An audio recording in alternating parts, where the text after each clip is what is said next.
You got Lou, check it out. And new fallout and questions over the prisoner swap that freed Sergeant Bowe Bergdahl from nearly 5 years in captivity in Afghanistan in exchange for what's being called a terrorist dream team, 5 high-ranking members of the Taliban. Now, President Obama on a trip to Poland using blunt language to defend the swap amid accusations that Bergdahl deserted his post and worse, that he may have been a collaborator. This as Fox News confirms with sources who had debriefed 2 former members of Bergdahl's unit that the then private left behind a note expressing his disillusionment with the Army and with being an American. Here's the president.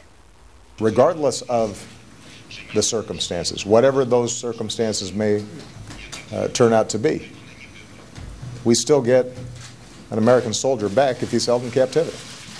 Period. Full stop. We don't condition that. Well, we are also hearing from Bergdahl's former platoon members who until now were barred from speaking about his disappearance. Some saying they can't believe the headlines calling him a hero and that he ought to be prosecuted. Some of the activities before he deserted made telltale signs of this, mailing all his stuff home beforehand, the emails you mentioned, him talking about the terrain extensively, talking to the Afghan National Police in a way that was not about hearts and minds. There was an agenda there when he spoke to them. And several anguished parents are also speaking out, saying their sons were killed looking for Bergdahl. Andy and Sonora Andrews saying they were initially told their son, Lieutenant Darren Andrews, was killed while searching for a Taliban commander. They're now claiming a cover-up after they say soldiers who were with their son in Afghanistan told them he was actually killed looking for Bergdahl. Why are they covering it up? We were told by another soldier that was there that they were told not to talk about searching for Bergdahl because they didn't want to compromise Bergdahl's situation with the Taliban. Of course, on the other hand of that, he had compromised their situation because the Taliban knew they were searching for him, so they were prepared. Can you imagine, as Sandra, if you have parents like this who were thinking one thing, that their son, a lieutenant serving this country faithfully, was out looking for a commander in the Taliban, and if it's true that in fact he was out looking for this person who was of questionable status at the time, what he was doing, the feeling, the thought, the emotion going through you? Well, General Martin Dempsey, the top-ranking U.S. military officer, he's saying today, don't rush to judgment. He's saying that the soldier's innocent until proven guilty. That being said, that wasn't the message that was put out on the Sunday talk shows, Kimberly. Susan Rice went out and said that this soldier served honorably, decently, and that they were bringing him home. It's that conflicting message that we're now dealing with, Lou, that I think most Americans have a big problem with. Sandra, I think you're exactly right on this. And furthermore, Susan Rice went even farther. She said he served with distinction. Right. And it would seem to me that Susan Rice would be extraordinarily careful, given her experience with talking points, to be very careful with the language and her meaning, because it's obvious that this soldier did not serve with distinction. I talked with General Jack Keane yesterday, retired 4-star. Former vice chair of the Army. The classified information says clearly the man walked off. You'll notice that the reportage and publications from the Washington Post on are making a definitive statement. The man walked away from his post. This should have been cleared up in the weeks and months leading up to this president's decision.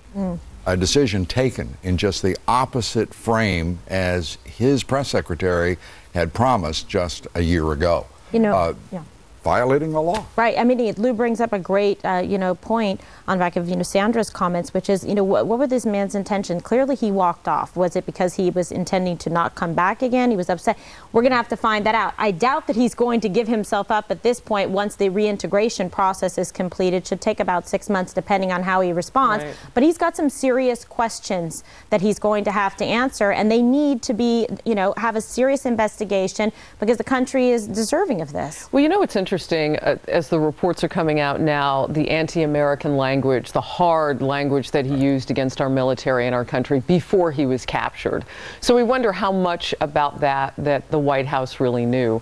And so my resounding question is for the White House, if they had that information when they made this deal to trade one now supposedly anti-American for 5 anti-American killers, What else was at work there that the president would enter a deal like that? Is there something else that's going on that we don't know? And why is it every time that we sit down at the table with guys who profess to hate us to our core, they get a victory like this? The Taliban is calling this a good deal. Iran over nukes called it a good deal. The Taliban is sitting there saying, those stupid Americans, that's what they're doing, because they got a really good deal out of this. They wanted these 5 guys back for a long time. They were some of the head guys in Afghanistan, pre-9/11 Afghanistan. They think that we're stupid. On the issue of what you brought up with the White House asking these questions, it's one thing for the White House to argue that we don't leave men behind no matter who the captor is, right?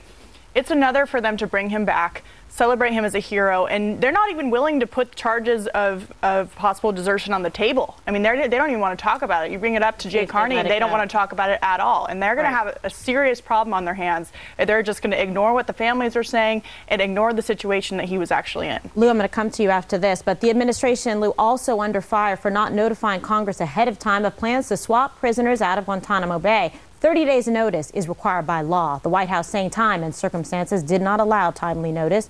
But listen to what White House Press Secretary Jay Carney said yesterday, compared to what he said about consulting with lawmakers in June of just last year.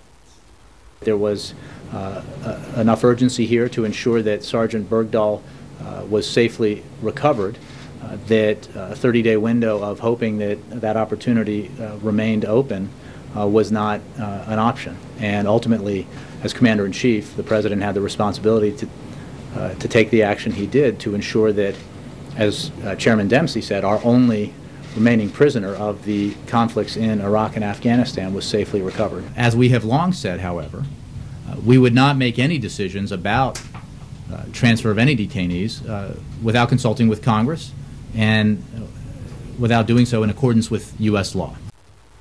And we have this explanation today from the White House's National Security Council saying, quote, the administration determined that the notification requirement should be construed not to apply to this unique set of circumstances in which the transfer would secure the release of a captive U.S. soldier, and the Secretary of Defense, acting on behalf of the President, has determined that providing notice as specified in the statute could endanger the soldier's life. So the NSC pinning this on Defense Secretary Chuck Hagel, Lou. Well, I think that's just so much bull on the part of the White House. And it's clear that the American people are demanding far straighter talk from this president and this administration than we're receiving. We just heard General Dempsey condescend to the American people saying, please, please reserve judgment. We don't want you to leap to a judgment. The man has been in captivity for 5 years.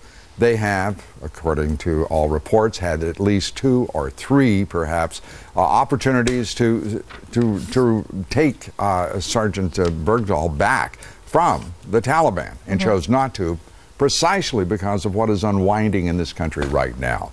A man with a checkered background and an uncertain future, and the explanations are not being provided. This is an administration that has a responsibility to make certain that they're not jumping the gun and asking people to reserve judgment at a time when we expect of our presidents and their administrations to make intelligent judgments in the national interest. Well-informed ones, Kate. Well, and we've seen the White House and General Dempsey say don't jump to conclusions. But let's look at the track record here of the White House and what they like to tell us about certain situations. Are they really going to be telling us the whole truth about what's going on with the situation? We haven't heard the truth on Benghazi. We haven't heard the truth on a whole lot of other issues. When it comes to the situation, who are we hearing from? The White House? And the families of the people who were either killed or serving with this man who was held captive. And I think that I'm going to take the word of the families and those soldiers who say, here is the evidence showing he walked off. Here is the information showing that he was anti-American, left his post, wanted to go out on his own. That's the word that I'm going to take. I'm not going to sit and listen to an administration that has a very bad track record of being honest about what their intentions are and about what really happened. And we know the intelligence community was against this. So all the rules were broken. There was no notice to Congress. 30 days notice was supposed to be given. We're negotiating with terrorists. And you've got the White House saying that they did this because it was in the best interest of national security. The question becomes, does this become an impeachable offense? And Judge Napolitano, Lou, you've heard him on Fox News. He is saying, indeed, this breaks federal law. The reasoning, it gives material assistance to terrorist organizations releasing these 5 men. You'd have to prove, though, what the president knew at the time, though, when he made this decision. Yeah, there's no doubt that there are significant obstacles. But the reality is that this is a president that continues to disappoint and disappoint and disappoint. Right. Failures of leadership compound themselves, and this, I believe, is a price too high for the exchange that was made.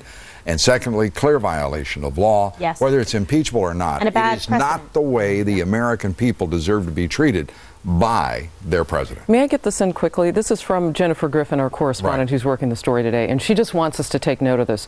General Ray Odierno, Army Chief, has not yet issued any public statements about Bergdahl and his release. Any Army investigation into why Bergdahl would have left the base in 2009 would have to be looked at by Odierno and by the commander of his unit. Very interesting that he has not spoken up. Let me interject very quickly. Be clear, the United States Army has sufficient classified information in its control and understanding of what happened.